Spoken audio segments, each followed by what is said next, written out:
So here I'm going to be talking about and giving my thoughts on Proud Family, Louder and Prouder, Season 2, and really both Seasons 1 and 2 as a whole, as I never talked about Season 1 when it came out last year. Now, I know this video is late relative to when Louder and Prouder, Season 2 kind of came out, which is a couple months ago now. I'll give my reasons for that later on in this video, but I still wanted to come out and talk about it just because there were some very interesting topics of conversation to be had with this series. Now, I can't begin this without talking about the original Proud Family series, the original run of the series, and to say that I was a huge fan of it. It was a hilariously entertaining series showcasing the shenanigans of, well, the Proud Family. The funniest thing for me was seeing Oscar, the dad, get his shit wrecked in every single episode. The poor guy could not catch a break.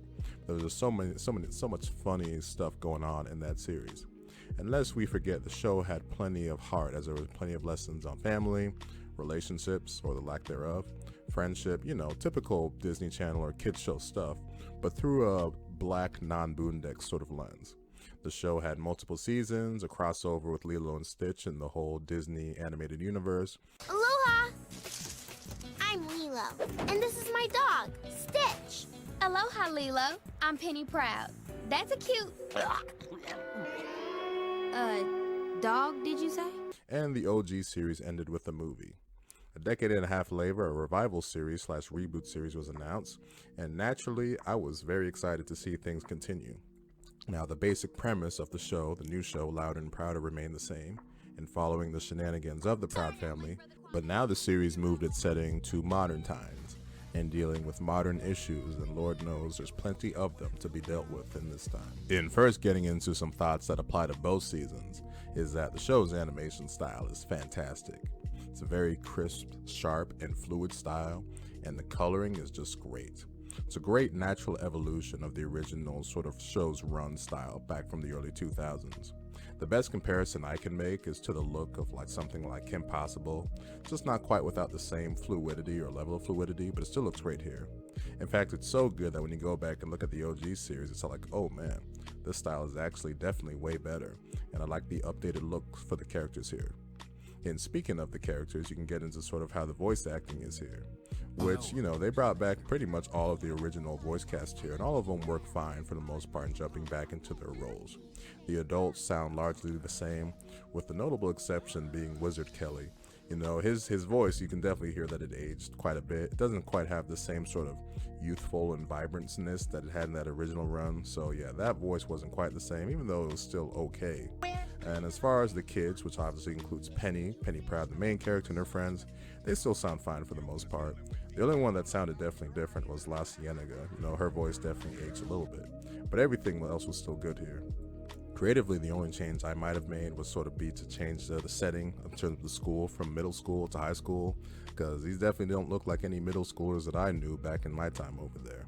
In terms of the kids' characters, what they did with Michael just didn't really work for me. The character was just too exaggerated, didn't like the voice, and the character just got more and more annoying, especially in season 2. So didn't quite like what they did there with that character. Now, this show definitely deals with some issues that wouldn't have even been touched or thought about back in the day, especially for a kids show. This show is far from subtle about it.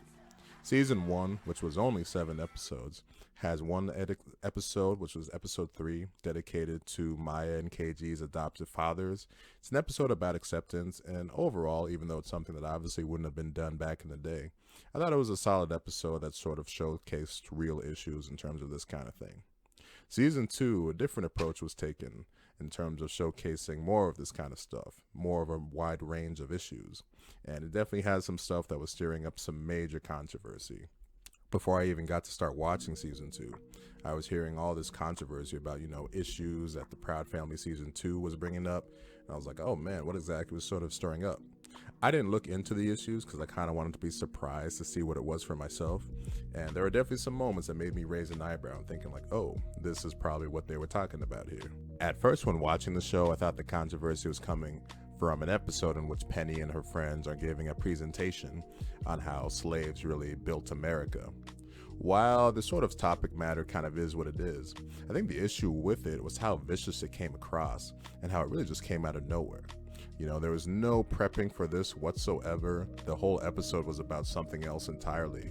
And all of a sudden just throws out there this really sort of long and vicious presentation of how slaves built America, with the not so subtle sort of comparison or irony or metaphor of Zoe, the only white girl in the group, basically saying nothing and holding the cards. Not so subtle writing right there.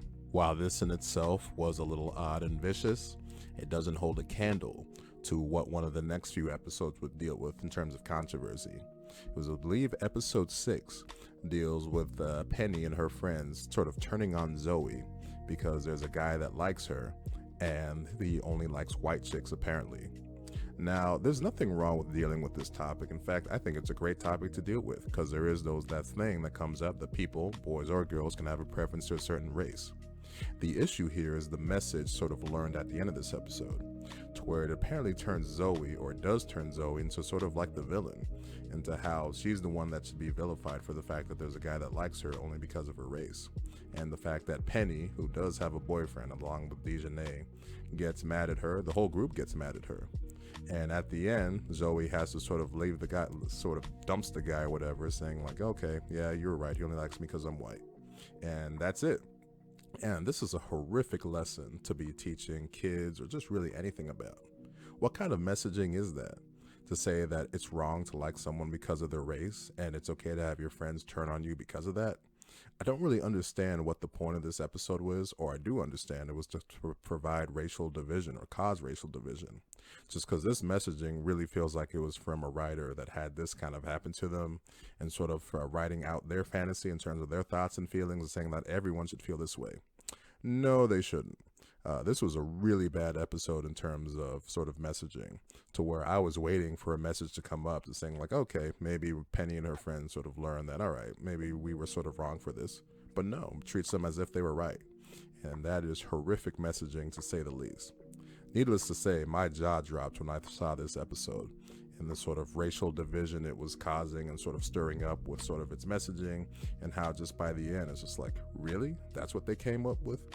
Truly horrific writing, to say the least. There's plenty of ways to deal with a lesson when it comes to sexual or romantic preference because of someone's race, but that episode was definitely not the way to do it.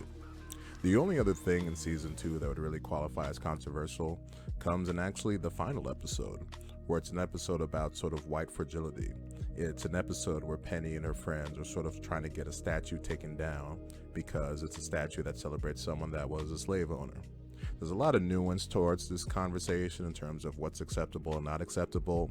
What is sort of eye-opening about this episode is that it's another sort of vicious episode when it portrays sort of like the protests, the police enforcement. It was like, oh damn, you know, this one kind of hit home in that way, to sort of like, this is real, and something that wouldn't even have been thought about in terms of showcasing on a sort of a show like this back in the day.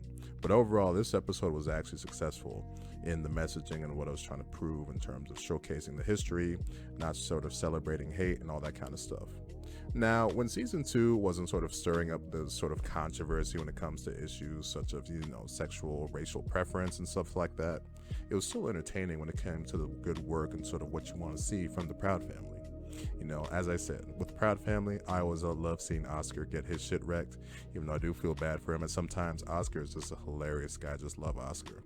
And I love seeing the shenanigans of the Proud Family. When it comes to Trudy, Penny Proud, Sugar Mama, there's a lot of good stuff and fun to be had. And the stuff that was great in terms of technically, the show is still fantastic when it comes to animation, the songs they use, all that kind of stuff. I just wish the show had been smarter when it came to dealing with the issues they brought up, and maybe it's not such stirring up such controversy when it comes to such bullshit topics like what they did with episode 6.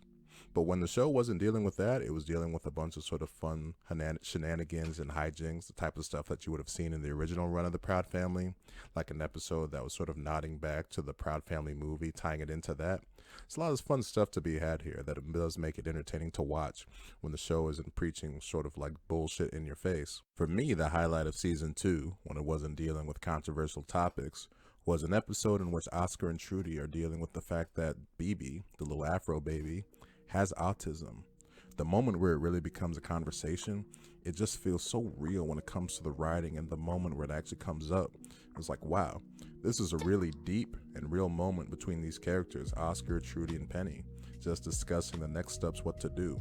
And when the show was dealing with stuff like that, it was absolutely shining at its brightest. Unfortunately, that episode 6 is so bad that it actually has to drop my score down from what it originally would have been.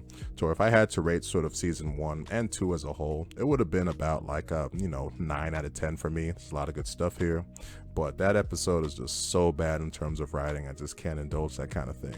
So that ends up dropping my rating probably to about a 7.5 out of 10, which still I have a fun time watching the show, but it just kind of, that's speechless in terms of how that episode 6 was. Now, season 1 of this show was only 7 episodes last year. It ended on a cliffhanger for whatever reason. And then you had season 2, which was 10 episodes. The key difference between both seasons is that season 1 last year had sort of a weekly episodic release, whereas one episode one week, another episode the next week, etc. till the end. That wasn't the case with season 2. Season 2 made the creative decision to release all 10 episodes at once. But whether or not the release format that they did for season 2 was a success or not, we won't know until they greenlight a season 3. So that'll do it for this review of The Proud Family Loud and Prouder, both seasons. We made it to the end of this video. Thank you for watching.